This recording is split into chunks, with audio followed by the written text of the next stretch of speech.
Krisdayanti akhirnya angkat bicara soal Raul Lemos yang tak kunjung menjenguk anak Aurel Hermansyah dan Atta Halilintar, Amena. Menurut Krisdayanti, Raul Lemos memang belum sempat bertemu dengan Amena sejak sang cucu lahir.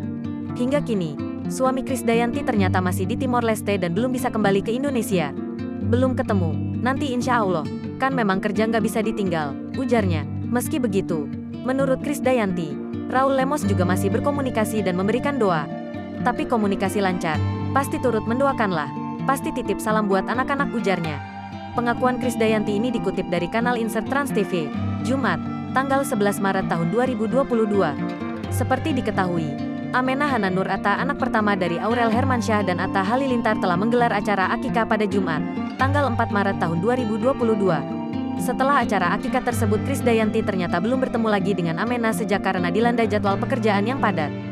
Krisdayanti hanya bisa melakukan video call dengan Aurel dan Atta untuk melihat dan menanyakan perkembangan terkini dari Amena. Tiap hari wajahnya berubah ya, apalagi kan setelah akikah dibotak. Jadi tiap hari belum sempat nengok, jadi video call terus, ujar Krisdayanti.